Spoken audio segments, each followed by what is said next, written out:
Hello and welcome students, Gyanjyoti coaching সেন্টারের পক্ষ থেকে তোমাদের সকলকে আরো একবার স্বাগত। আজকে আমাদের আলোচনার বিষয় হচ্ছে বৌদ্ধ শিক্ষা ব্যবস্থায় নালন্দা বিশ্ববিদ্যালয়ের ভূমিকা। এর আগে কিন্তু আমরা বৌদ্ধ শিক্ষা ব্যবস্থা নিয়ে অনেক কিছু বিস্তারিত আলোচনা করেছিলাম এবং সেই মতোই আজকে তোমাদের সিলেবাসে যা প্রোভাইড করা হয়েছে নালন্দা বিশ্ববিদ্যালয় সম্পর্কে জানতে চাওয়া হয়েছে, তো সেই মতোই কিন্তু আজকে আমার ক্লাস বা আজকে আমার আলোচনার বিষয়। আজকে ক্লাস বা আলোচনার বিষয়টা শুরু করার আগে আমি একটু বলে দিতে চাই, তোমরা যারা এবছরে বা তোমরা যে সেমিস্টারে আছো সেই সেমিস্টারে যদি আমাদের জ্ঞানজ্যোতি কোচিং সেন্টারের সাথে যুক্ত হতে চাইছো, তার জন্য কিন্তু তোমাদের সকলকে আরো একবার ওয়েলকাম। আমাদের সাথে সরাসরি যুক্ত হতে গেলে তোমাদেরকে এখানে কর্নারে দেওয়া দুটি নাম্বারের মধ্যে যে কোনো একটি নাম্বারে কিন্তু কল করে নিতে হবে। এই নাম্বার দুটি হলো আমাদের জ্ঞানজ্যোতি কোচিং সেন্টারের অফিসিয়াল হেল্পলাইন নাম্বার।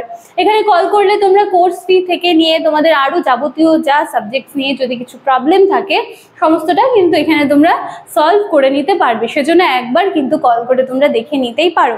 এবং আফটার অ্যাডমিশন আমাদের এখানে কিন্তু একেবারে নিয়ম মাফিক, ঠিক আছে, যেই ক্লাসেসগুলো রয়েছে মানে পেইড ব্যাচে যে সমস্ত ক্লাসগুলো রয়েছে সেটা করানো হয়। এছাড়া নোটস পত্রের সুবিধা তো রয়েইছে, ঠিক আছে। তো সব কিছু যখন আমরা ভীষণ অল্প টাকার বিনিময়ে পাচ্ছি, তাহলে এত সুন্দর সুযোগকে কেন আমরা হাতছাড়া করবো, তাই না? চলো, বাকিটা তোমাদের উপর। তোমরা যদি ইচ্ছুক থাকো তাহলে আমাদের জ্ঞানজ্যোতি কোচিং সেন্টারে তোমাদের সকলকে আবারও ওয়েলকাম। কথা না বাড়িয়ে আজকে আমি আমার আলোচনার বিষয়টা শুরু করছি। আমি এবার একটু পয়েন্টের মতো লিখে নেওয়ার চেষ্টা করেছি, আমি শেষে সরে যাব, তোমরা চাইলে সেটা লিখেও নিতে পারো, আমি প্রতিটা পয়েন্ট আলোচনা করে দিচ্ছি, সেটা শুনেও নিতে পারো। দেখো, বৌদ্ধ শিক্ষা ব্যবস্থায় নালন্দা বিশ্ববিদ্যালয়ের ভূমিকা সবার প্রথমে রেখেছি যে কোন সময়কালটায় এই নালন্দা বিশ্ববিদ্যালয় আত্মপ্রকাশ করেছিল, ঠিক আছে। দেখো, 5ম থেকে 1200 শতাব্দী পর্যন্ত নালন্দা বিশ্ববিদ্যালয় কিন্তু আত্মপ্রকাশ করেছিল এবং সেটা বৌদ্ধ শিক্ষা ব্যবস্থায় একটা নিজের ভূমিকা রেখেছিল।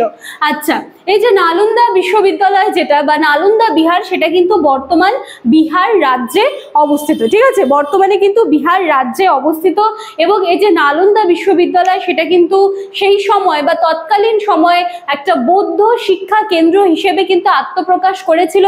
এবং শুধুমাত্র এটা যে বৌদ্ধ শিক্ষা কেন্দ্র মানে বেসিক্যালি কি হবে, সেখানে পড়াশোনাটা শেখানো হবে, কিন্তু এটার হচ্ছে যদি আমরা বলি যে এটা ফেমাস কেন, এখানে হচ্ছে অনেক বাইরে থেকে ছাত্ররা যেমন পড়াশোনা করতে আসতো, তেমনি কিন্তু বহু পর্যটকরা এসেছিলেন এবং বহু শিক্ষকেরাও কিন্তু এখানে এসে থেকে অধ্যয়ন করে কিন্তু গেছেন, ঠিক আছে। দেখো, তাহলে নালন্দা বিহার বর্তমানে কিন্তু বিহার রাজ্যে অবস্থিত।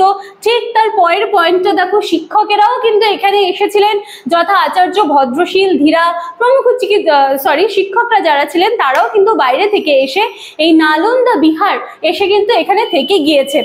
আচ্ছা, তারপরে আমি বললাম যে চীনা পর্যটকদের কথা। দেখো, চীনা তীর্থযাত্রী হিউয়েন সাং, যার ব্যাপারে খুব ছোটবেলায় আমরা পড়েছিলাম, তো সেটা নিশ্চয়ই একটা খুব ইম্পর্টেন্ট পয়েন্ট ছিল। চীনা তীর্থযাত্রী হিউয়েন সাং কিন্তু নালন্দায় অধ্যয়ন করেছিলেন, তিনি এসেছিলেন এবং এখানে এসে কিন্তু তিনি অধ্যয়ন করেছিলেন। এবার নালন্দা বিশ্ববিদ্যালয় যেটা ছিল বা বৌদ্ধ শিক্ষা ব্যবস্থায় যে নালন্দা বিশ্ববিদ্যালয়ের যে অবদানটা ছিল, সেখানেও কিন্তু আমরা দেখতে পাই যে গুরু শিষ্যের মধ্যে যে সম্পর্কটা ছিল সেখানেও অ্যাজ ইট ইজ সেটা দেখতে পাই। সেখানে শুধুমাত্র ধর্ম, শাস্ত্র, তত্ত্ব এই সমস্ত বিষয় নিয়ে যেমন আলোচনা করা হতো, সেরকম আরো বাকি যে বিষয়গুলো ছিল, ঠিক আছে, সমস্ত বিজ্ঞান নিয়ে মানে বিজ্ঞান সহ আরো যে বিষয়গুলো ছিল সমস্ত বিষয় নিয়ে কিন্তু এখানে আলোচনা করা হতো।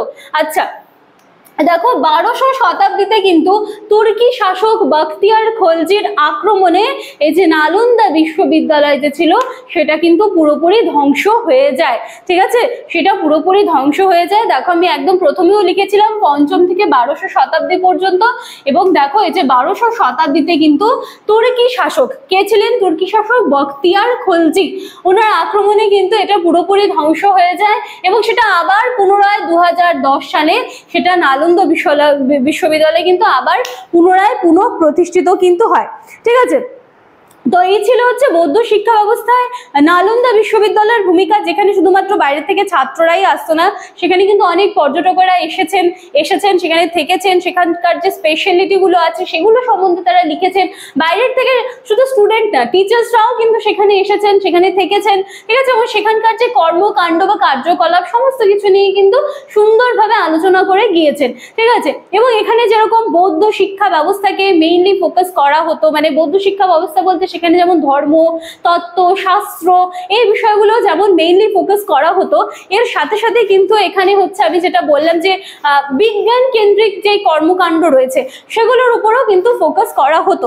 তো এই ছিল আজকের আমার ক্লাস, বৌদ্ধ শিক্ষা ব্যবস্থায় নালন্দা বিশ্ববিদ্যালয়ের ভূমিকা। পরবর্তী দিনে তোমাদের আরো কিছু ইনস্টিটিউশনের ব্যাপারে কিন্তু সিলেবাসে প্রোভাইড করা হয়েছে, আমি প্রত্যেক দিন কিন্তু একটা করে ভিডিও তোমাদের সামনে নিয়ে আসবো। এই মাঝখানে 2 থেকে 3 দিন হয়তো তোমরা আমার ভিডিওসগুলো পাওনি, শারীরিক অসুস্থতার জন্য কিন্তু আমি তোমাদের সামনে আসতে পারিনি, কিন্তু এখন একটুখানি ঠিক থাকার জন্য আমি আবার চলে এসেছি তোমাদের সামনে টপিকস গুলো নিয়ে, যতটা মানে যে টপিকস গুলো যতখানি সহজ ভাষায় সম্ভব হয় আমি কিন্তু আবার সেটা নিয়ে আসার চেষ্টা করেছি। আশা করছি তোমরা আমার সাথে এভাবেই জুড়ে থাকবে, আমাদের পুরো টিম, পুরো জ্ঞানজ্যোতি কোচিং সেন্টারের সাথে এভাবেই জুড়ে থাকবে, আমাদেরকে সাপোর্ট করবে। দেখা হচ্ছে পরবর্তী দিনের ক্লাসে। Thank you.